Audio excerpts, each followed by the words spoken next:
What do I remember? Using a condom every time? Yeah, I remember. I don't ignore it. Using a condom every time during sex is really important. Wow, Ria is smart. Life will be safe for sure when condom is used always. Don't ignore, remember once more.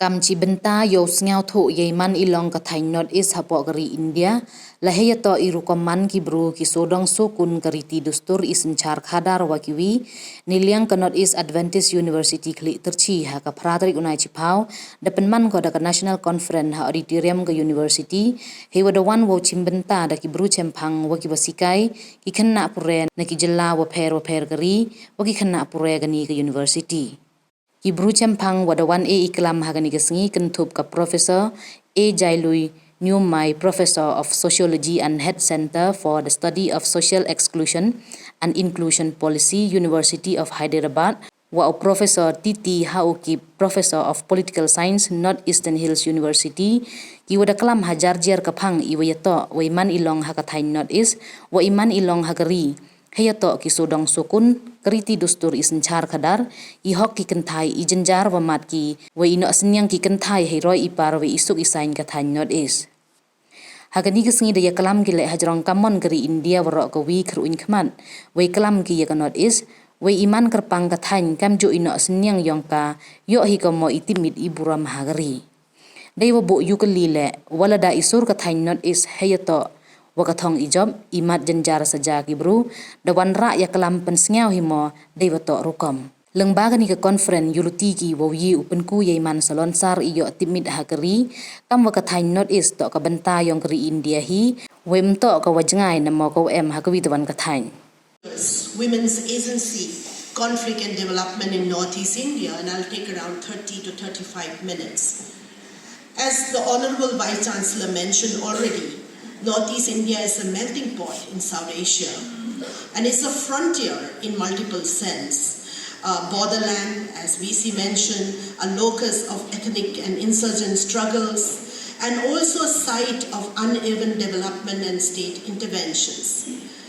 Women in these frontier spaces are frequently double marginalized by gender and also by ethnicity and geographic peripherality. Despite this, scholarship and practice have shown that women are not merely passive recipients of conflict and development, but often central actors in resistance, peace building, and community renewal.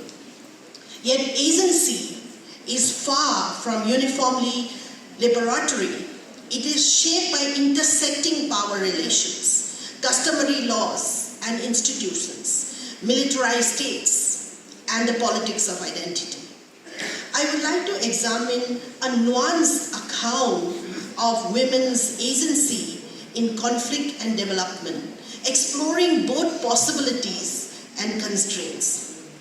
And I will, in this process, scrutinize two empirical cases of women's organizations based in both Nagaland and Manipur, and the gendered humanitarian works, including a review of literature that situates this within theoretical debates. The critical questions that I would like to raise today are three. Number one is, how do women in Northeast India articulate and enact agency in context of conflict?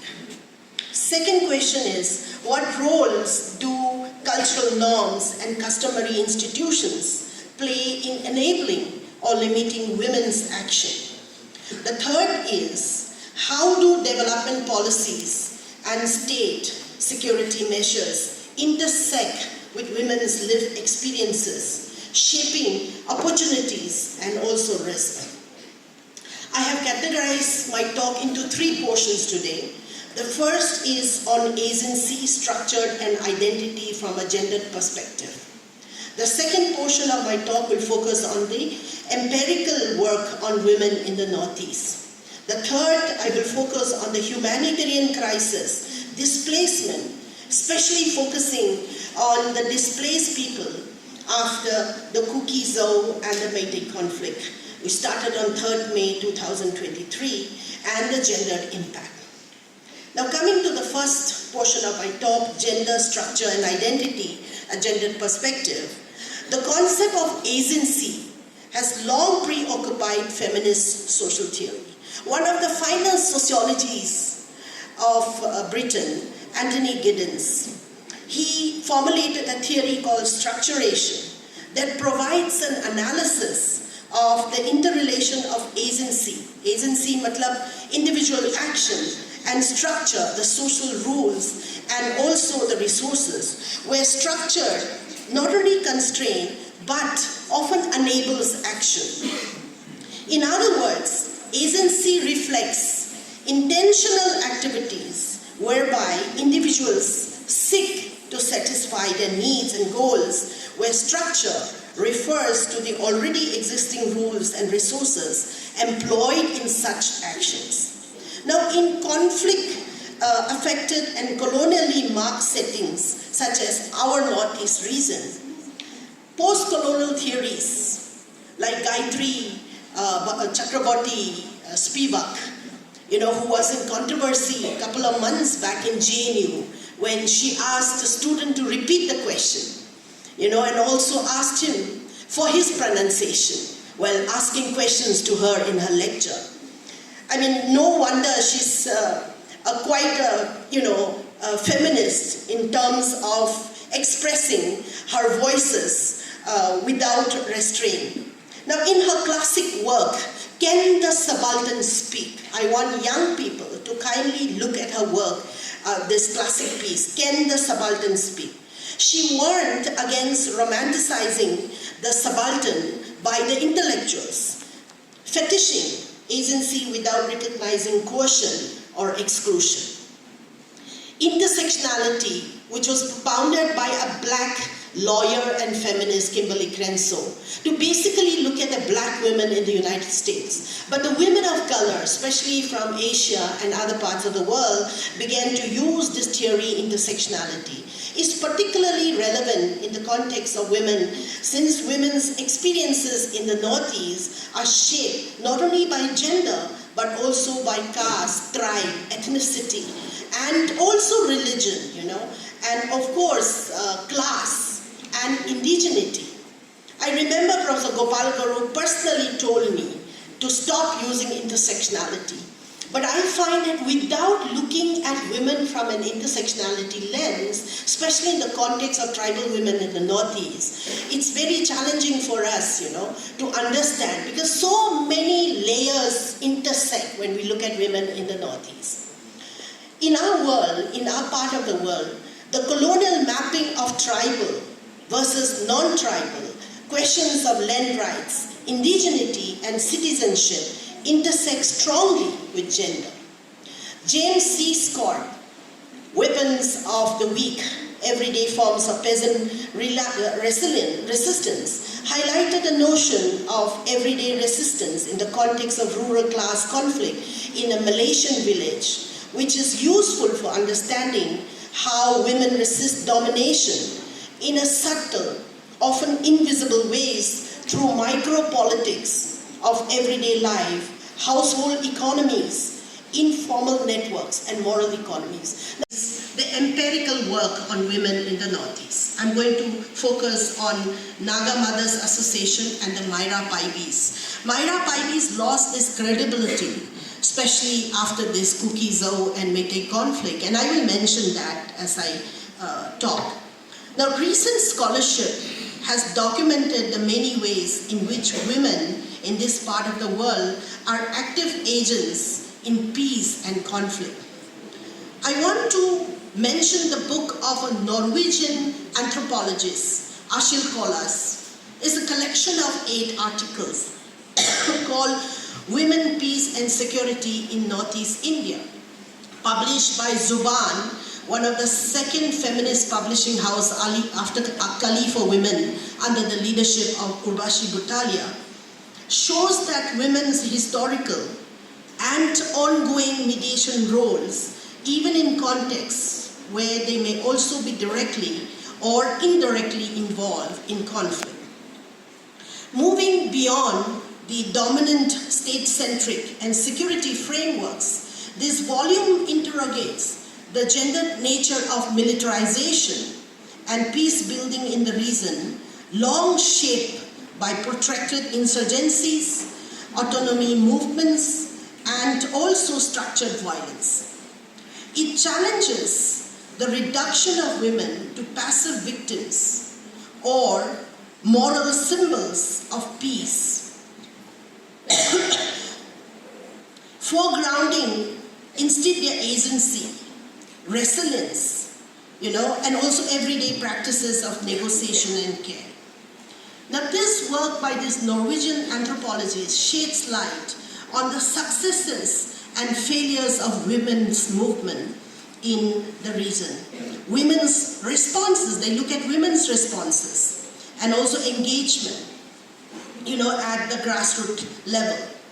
It also exposes how the mainstream Indian scholarship and state discourses have privileged ceasefires, surrender packages, and male-dominated negotiations, thereby sidelining women's voices and perspectives.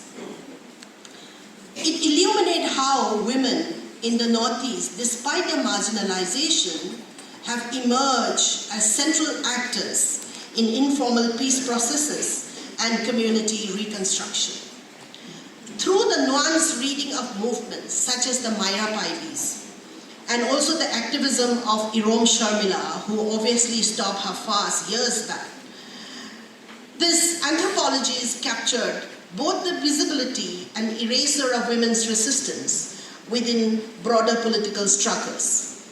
Importantly, she questions the universalist assumption embedded in international policy discourse, particularly the notion of post-conflict period as, windows of opportunity for empowerment of women. And it foregrounds gender relations as historically contingent, socially embedded, and intervened with the region's complex political economy. From a sociological standpoint, her analysis reframes peace not as a discrete political outcome, but as an ongoing social process situated in everyday life. It contributes to conflict studies literature by connecting the macro political structures with micro-level experiences of women in militaristic contexts. One of the renowned scholars of women's studies, Rita Manchanda and Seema Kakran, in the same book wrote on Nagaland and Naga women, titled Gendered Power Systems and Peace Politics in Nagaland, where they explore the customary norms and women's activism interact with state politics to produce both resistance and constraint. Another Assamese woman scholar, Papuri Bora's article, Between the Human, the Citizen and the Tribal, Reading Feminist Politics in India's Northeast, uses the protests over this sensational case of Thangzam Manorama Devi in 2004, where the Assam Rifles tortured her, raped her, and killed her. And as a response, 12 women of Myra Paivi paraded naked, showcasing how traumatized they are by this incident, with the banner, Indian Army, rape us, kill us. And I recall very clearly, because I also wrote a piece on this Manorama Devi's case, where the BBC first carried the news rather than the Indian mainstream television news channel. Now, I must say that these studies examine the role of women's agency, and it highlights women's enduring agency in the face of such brutality, where women's bodies are used as a site for revenge. Women's groups and various tribal women's collectives have historically intervened in peace building, public accountability, and moral reconstruction. Yet, their voices remain marginalized in official and media discourses. So this empirical works both shows the richness of women's activism and the complexity of constraints, patriarchal norms, state versus customary jurisdiction, and double burden of providing well-caring and risk of co-optation or accusation. Becoming the next chief minister in 10-20 years, I challenge you. Why is it that in a matrilineal society there are no politicians in state legislative assembly representing women's voices and talking of women's grievances in the state legislative assembly? Except Agatha Sangma. There is no women representative in the parliament, both in the Rajya Sabha and Lok Sabha. Am I right or wrong? I challenge you to think in these lines. Drawing from empirical examples and theoretical framework, I draw some inferences and wind up. The inclusive peace building that incorporate women not only act as beneficiaries or moral interlocutors, but as decision makers, formal inclusion of women organizations in negotiations and state reparations. Second, accountability of security forces, transparent investigation and legal redress for gender-based abuses have been possible to a certain extent. Lastly, empirical scholarship continue to collect data on women's experiences and assess the outcome of intervention, map internal diversity among women, and track change over time. So, let me wind up with this, that women in northeastern region inhabit gendered frontiers where conflict, development, and customary norms intersect in complex ways. Their roles as moral agents, protectors, their role as caregivers, activists, mediators, and victims are often entangled. Recognizing this ambivalence rather than trying to force a category of either empowered or victim allows more subtle policy and scholarly response, ones that grabs the conditions under which agency flourishes or agency fails. The contribution of women leaders and grassroots civil society actors are vital to both resisting oppression and to building sustained peace in the region. But agency alone is insufficient. It must be complemented by structural transformations like legal, political, and development-oriented, and open space for voice, for redress, equality, and recognition. Only then can the gendered frontiers of Northeast India become sites not only of contestation but of just and durable peace. Thank you. India International Narratives, organized by this university, the Northeast Adventist University, here in the beautiful state of Meghalaya. I know that many of you come from far-off places. I hope that you will enjoy the beauty and the fine weather. We don't really need AC here. We are enjoying natural AC also. So I'd like to welcome each and every one of you once again. Today marks a very significant occasion, bringing all of us scholars, researchers, participants across the country, and also, of course, all our students here, the audience and the participants. We are truly honored to have here in our midst our honorable and respected. It has its intrinsic place in the national identity of this country. Geographically, culturally, and historically, the Northeast is a vital piece of India, whether you agree or not. And it's about time for Northeast to take center stage in India's national narrative and understanding its significance, especially in appreciating the diverse mosaic that India is. Geographically and historically, the northeastern part of India, it forms a crucial part of India's strategic and cultural landscape. As we all know, the placement of Northeast is crucial. International borders of China, Bhutan, Bangladesh, Myanmar, and this region serves as the country's gateway to Southeast Asia and Far East as well, and even to the larger borders, the Indo-Pacific region. There is no doubting the fact that this region has long been a melting pot of diverse cultures, languages, and traditions. The history of Northeast is not just one of colonialism or national integration, but it also is a beautiful point of converging different indigenous cultures, peoples, and communities together. This richness that Northeast brings to India is very crucial for the fabric of India, with deep-rooted histories that go far beyond the colonial period. And I can personally testify, being a person not from this place, although I've been here just about 5 years, and I'm soaking in every day the richness that comes from this place. And that's one of the reasons soon we will be holding that Unity Day celebration. I want to invite some of us here, please come and join us as we celebrate diversity that comes from this region.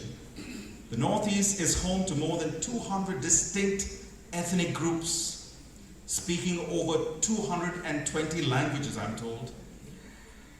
And from these lands, from the hills of the Northeast, we weave in a culture that is unique to this place, that no other part of India can bring in. Talk about the festivals, talk about the colors we wear on ourselves, talk about the food, the music, the dances, the folk stories, whatever it may be. I don't think any part of India can bring in that kind of a diverse richness. Yet this region and its rich diversity brings also with its own unique challenges. And one of the challenges has been the integration of Northeast to the rest of India. The integration of Northeast India into the larger Indian narrative has not been without its challenges and problems. Post-independence, this region has faced its shares of socio-political unrest, insurgencies, and issues related to ethnic identity, autonomy, and political representation. However, it's essential to recognize the resilience and contribution of the people of this region, who have continued to be an integral part of India's progress. Northeast India has played a crucial role in the country's growth in areas such as art, literature, sports, and today we can go on listing more and more that's coming out from this region. So here we are today on this very beautiful day, gathered from various parts of our country, coming together, putting our thoughts, ideas, hearts, our hands together to exchange ideas, exchange perspectives, and hopefully some of your perspectives about Northeast will change. That you will learn to unlearn and learn to learn new perspectives that will be presented to us by our esteemed presenters today. That we will see this region not as a distant, remote land up there in the hills, but as an integral and vibrant part of India's national narrative. So I take this time to thank personally the convener, Dr. Joe Colney,